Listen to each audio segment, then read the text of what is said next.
I was 17 when my father told me I wasn't built for success. It wasn't said in anger.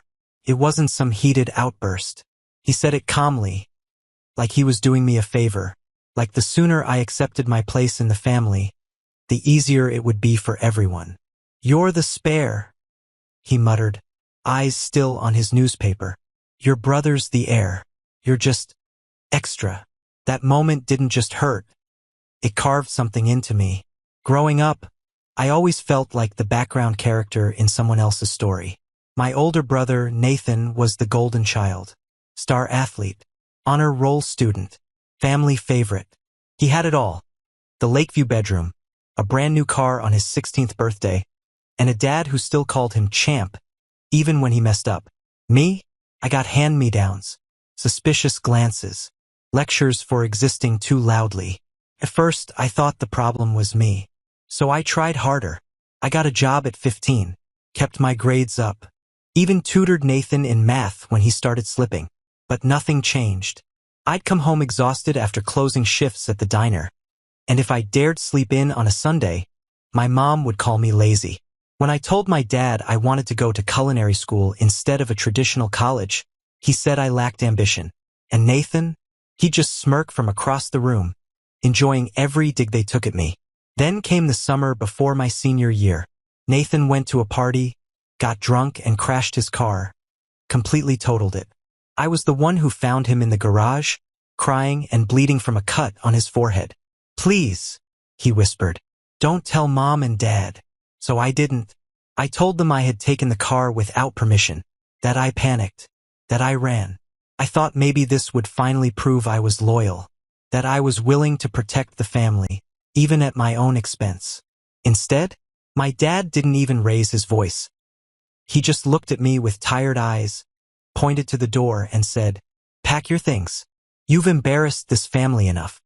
That night, I slept on a bench at a nearby bus shelter with nothing but $12 in my pocket. The next morning, I came back just to grab my school backpack. I found a trash bag with my clothes stuffed inside and a note taped to it. That night, I slept in a bus shelter just 2 blocks from the house that no longer felt like mine. The next morning, I walked back, quietly, cautiously, just to grab my school backpack from the porch. What I found instead was a trash bag stuffed with my clothes and a single note taped to it. "You're on your own now. Learn something from this." No one checked on me. Not once. My mother told people at church that I had chosen the streets, that I was rebellious. 2 weeks later, Nathan went on vacation to Florida. He posted beach selfies like nothing had happened, like I had never existed. I kept myself alive, working double shifts at a 24-hour convenience store, sleeping on cardboard in the stockroom when the manager wasn't looking. But the worst part wasn't the cold or the exhaustion. It was the silence. No birthday calls, no Christmas cards, no "how are you?" It was like I had been erased from the family photo. For 3 years, I was invisible. It wasn't until I earned an associate degree in business, through community college, funded by tips and sheer will. It wasn't until I moved 3 towns away and built a tiny freelance marketing business using library Wi-Fi that I finally started to feel something I hadn't felt in a long time. Maybe, just maybe, I was free. For the first time in years, I felt free of them. Until last month. Out of nowhere, I got a text from my mother. Just one line. "Is that your face on the billboard off Route 9? Yes. Yes, it was. The local Chamber of Commerce had featured me as a young entrepreneur spotlight after I helped several small businesses triple their online sales during COVID. In the grand scheme of things, it wasn't a big deal. But to me, it was everything. Proof that I wasn't a spare, that I was more than a shadow. 2 hours later, my dad called. I didn't answer. Then came the voicemails, from Nathan, from relatives I hadn't heard from in years. All suddenly warm, suddenly supportive, suddenly curious. I didn't reply, not yet, because I knew they hadn't changed. They weren't reaching out because they missed me. They were reaching out because they saw I had something they wanted. Sure enough, the next day, my mom called again. This time, she left a message. "We're going through a rough patch. Nathan and his wife might lose their place. We were wondering, Do you still have that spare room you used to talk about? I laughed out loud. That spare room? It didn't exist. I bought the entire house and I paid for it in cash. I didn't respond. Not that day. Not the next. Not even when Aunt Janice messaged me on Facebook with, "You know, it would really mean a lot to the family if you stepped up right now." Stepped up? I nearly choked on my coffee. Where were you when I was sleeping in a bus shelter, Aunt Jan? It's funny how people use the word family like it's a get-out-of-jail-free card. As if blood alone wipes away years of silence and cruelty. I didn't block anyone. I didn't rage post. I simply stayed silent. But apparently silence wasn't enough. The following week, I pulled into my driveway after a client meeting and saw something I hadn't seen in years. A silver Honda Civic. The same one my parents used to drive. It was parked across the street from my house. I stared at it for a full 5 minutes, heart pounding, before I even pulled in. There was no mistaking the car in the driveway. The silver Honda Civic, the one my parents had driven for years. And sure enough, sitting on my porch like it was still hers, holding a Tupperware container, probably filled with guilt-laced banana bread, was my mother. She stood up the moment I stepped out of my car. "Oh my God, you look so good," she said, arms already outstretched. I didn't hug her. I didn't even move. I just looked at her like she was a stranger, because that's what she was. "Mom," I said quietly, "why are you here?" She smiled, like this was a casual visit, like we were long-lost friends instead of mother and exile. "I wanted to see you. It's been so long. I thought maybe we could talk, catch up." I leaned against the doorframe and stayed there, still, cold. "Is Nathan okay?" I asked. Her smile faltered just for a second. There it was. The reason she was really here. Not love. Not remorse. Not even a half-hearted apology. "He and Alyssa lost their apartment," she said. "They fell behind on rent. The baby's due soon. They just need a place for a little while. Just until they get back on their feet." Then she added, like it was the most reasonable thing in the world, "Your father thought maybe we could all stay here, just for a few months." I almost laughed. "You kicked me out with a trash bag and a note," I said, my voice slow and steady. "I begged you to listen to me, and you told me to learn something from it. And now you want me to give up my peace, my home, for the son you threw me away for?" She blinked, stunned, like I'd slapped her. "It was complicated back then," she whispered. "We were just doing what we thought was right." "No," I cut in.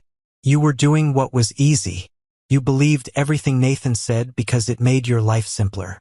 And it didn't matter to you if it destroyed mine." There was silence. For the first time, I saw something almost like shame in her eyes. Then, just as quickly, it shifted into defensiveness. "Well, we didn't know how things would turn out," she muttered. "You've clearly done well for yourself. So maybe it wasn't such a bad thing after all." And just like that, there it was. They abandoned me, and now they wanted credit for it. "You're not coming inside," I said flatly. "And you can tell Dad, and Nathan, and everyone else. This house doesn't have a spare room." She opened her mouth again, probably to plead or guilt-trip me. But I was already turning the doorknob. That's when she said it. "You're being selfish." I paused, turned back around, looked her straight in the eye, and smiled. "No, Mom. I'm just done being useful to people who only remember I exist when they need something." Then I closed the door. She didn't knock again. That night I lay awake for a long time, thinking, not just about what had happened, but the audacity of it all. That they'd shown up. That they dared to ask for help. That they acted like we were still a family, as if the years of silence never happened. And for a brief moment, that old guilt crept in. That ache I knew too well. What if I'm the bad one now? But then I remembered. I remembered my mother's face in the principal's office when Nathan lied. Said I hit him. How she cried for him. How she never once looked at me with love or curiosity or belief, only with disappointment.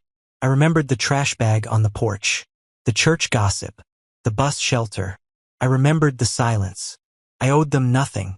Still, I wasn't done. Not because I wanted revenge, but because I wanted the truth to exist somewhere, to finally be known. So I wrote a message, not to my parents, not to Nathan, but to the extended family, the aunts, uncles, cousins, the ones who had only ever heard their version of events, the ones who thought I was troubled, rebellious, lost. I told them everything, about the car crash, the lie, the fake confession, the trash bag, the years of silence, and yes, even the Tupperware banana bread. I attached a screenshot of the text Nathan had sent me years ago, the one where he bragged about how easy it had been to get rid of me. Then I hit send. And for the first time in years, I didn't feel afraid. It took about an hour for the ripple to hit. The group chat I'd muted long ago suddenly lit up with message after message. Aunt Marie, is this real? I never knew this happened to you. Uncle Leo, your parents said you ran away, that you were doing drugs. Cousin Denise, I always wondered why you just disappeared. I'm so sorry. And then, that text from Nathan. Disgusting. Message after message poured in. Sympathy. Shock. Guilt. A few were awkward. The kind of clumsy, half-hearted apologies that felt more like people trying to ease their discomfort than truly acknowledge my pain. But I didn't mind.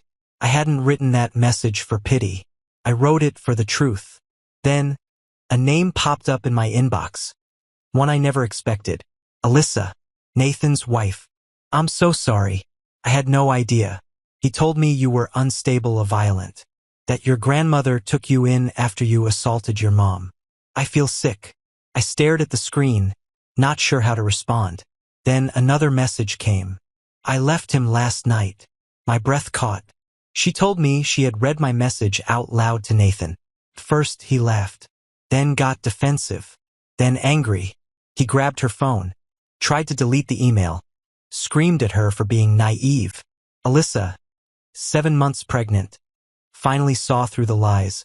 She packed a bag and went to her sister's house. She said my message snapped something in her. She saw the pattern now. She realized their baby deserved better. I didn't gloat. I just replied, you did the right thing. That should have been the end of it. But Nathan never liked being exposed.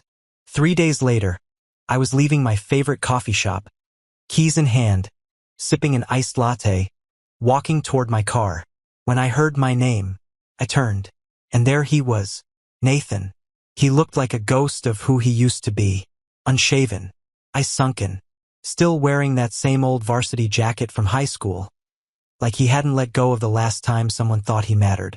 You think you're better than me now? He sneered. I didn't flinch. He walked closer, too close. You always played the victim. Even now. What, you want everyone to feel bad for you?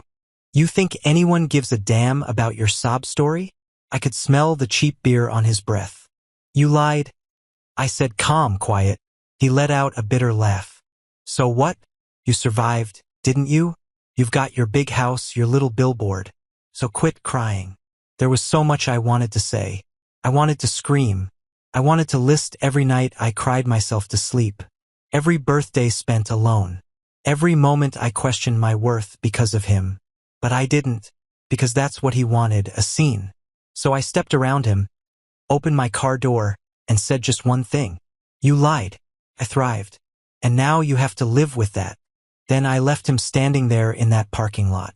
That night I had dinner with my grandmother, the only person who never needed proof. I told her everything. The email, the flood of messages, the confrontation with Nathan. She listened silently, hands folded neatly in her lap, nodding occasionally. After I finished, she reached across the table and took my hand. You did good, she said. That was all I needed. A week later, I got a certified letter from my parents' lawyer.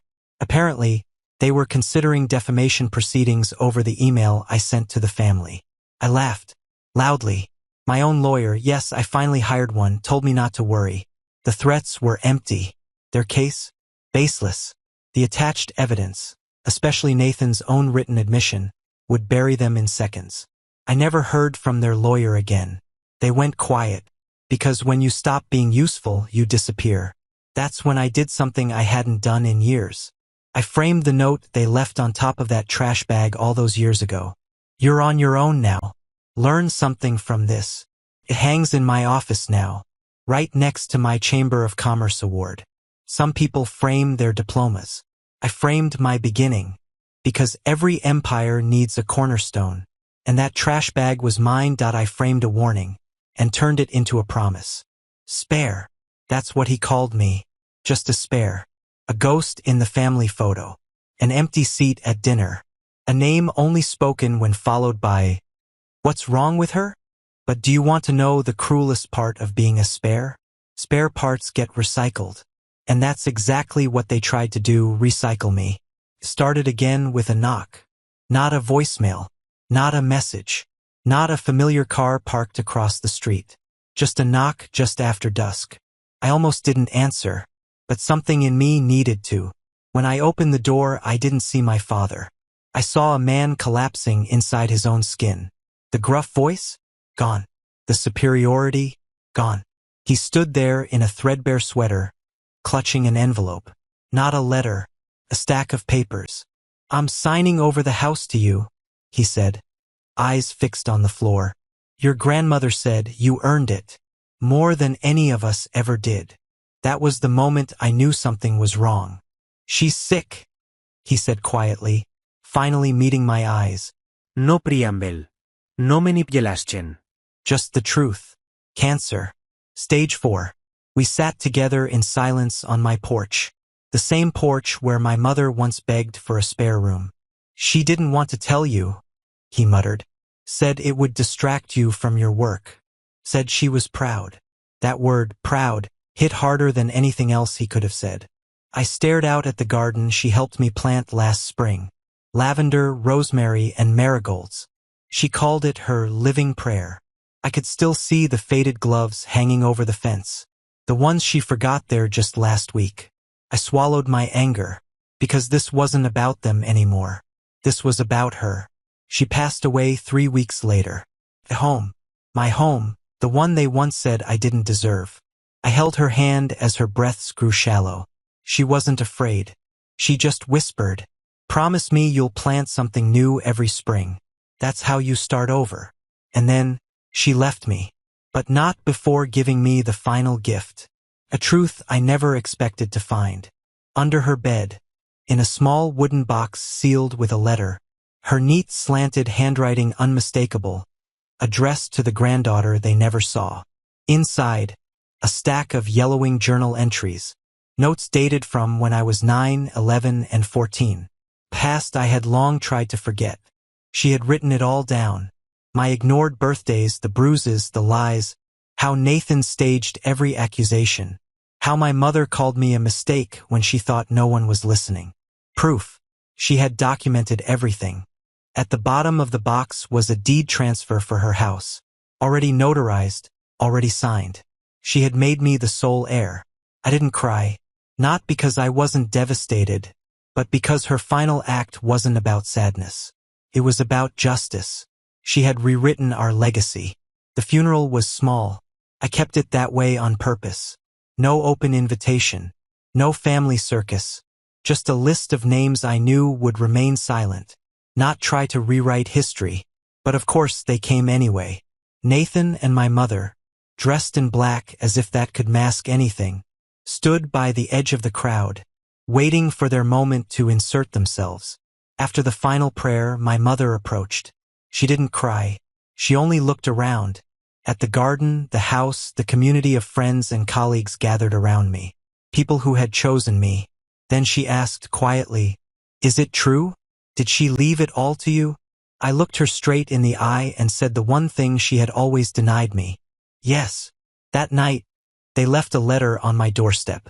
Typed, formal, sterile, a request for temporary. The letter was a formal request for temporary accommodation, healing and transition, they called it. They wanted to live in the house. Her house. The same house they had abandoned her in when she took me in. I sat with the letter for a long time before I finally wrote back. "Dear Mr. and Mrs. Turner, thank you for your interest in staying at the residence located at 49 Maplewood Lane. At this time, all rooms are occupied by peace, silence, dignity, and the long overdue scent of lavender. As such, we are unable to accommodate guests who abandoned these values in the past. May you find shelter in the structures you built with your choices. Kindly, despair no more. I posted my reply online, and it went viral. For once, I told my own story. No edits, no shame, no revenge, just the unfiltered truth. People shared it. They stitched it into their own stories. Messaged me not for drama, but for relief, because I wasn't alone. There are so many of us, so many spares, who were actually the whole damn engine. Today, I walked through my grandmother's garden and today I planted something new, just as I promised. A single white rose bush named Rebirth. This time, the story doesn't end with exile or anger. It ends with roots, because I am not a spare. I am the seed that survived. Thank you for listening and being part of this journey. Don't forget to subscribe and hit the bell so you never miss a new story.